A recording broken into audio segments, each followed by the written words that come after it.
Today we're going to be drawing robots. And first we're going to start with a pencil, but it's hard to see in the video. So the second step is to trace over it with a Sharpie. And so I'm going to kind of explain how we're going to do our drawing while you look at me drawing it, tracing over it, my drawing with the Sharpie. So the first thing you want to do is do your first main shape, which will be the head. Remember to kind of make it larger. If your guy is too small, it'll be hard to do a lot of details on the inside. And then, I'm going ahead and tracing the top button, but you're going to draw your head first, and then you're going to draw a neck, if you want a neck, and then you're going to draw your main shape of your body. Now, after that, we do have a lot of sheets we can look at with different ideas for robot parts, but of course, you can also do your own. So now I'm going ahead and adding on my arms, and I'm using lots of different joints and different things to kind of make it look like my robot has been put together with different parts. And I'm adding on some legs. I kind of made some funny legs because I made my body a little too big, so I didn't have room for long legs. So you might want to consider, if you want longer legs, to do a smaller head and body. For my eyes, I'm doing one that has one eye in the little, almost like a little window with one eyeball peeking through, and so I'm coloring the rest of it in black.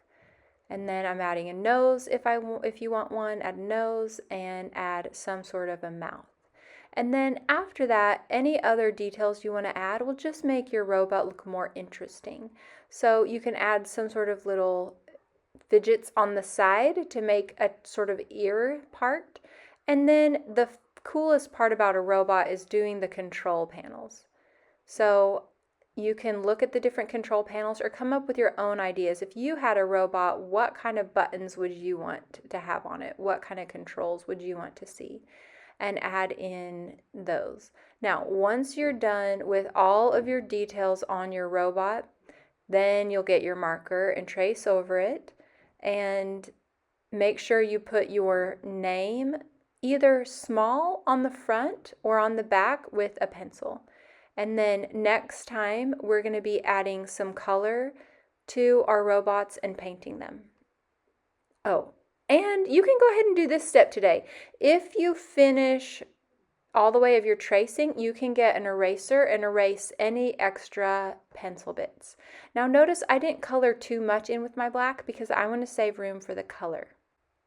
I have a lighter gray, a darker gray, and a medium gray, and I'm using the crayons, 2 crayons and an oil pastel. And I'm just going to color my robot with 2 different grays just to give it a little bit more interest than having it all the same color gray.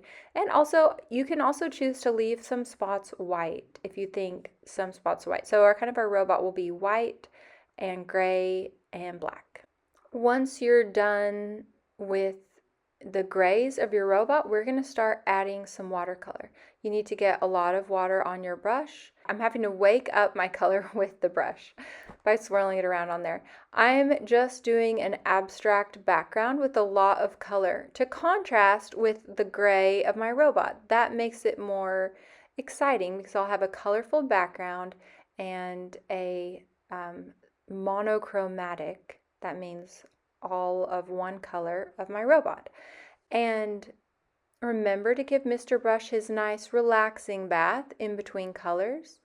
And you can decide, what colors are going to go on your robot. What kind of fits the mood or vibe of your robot.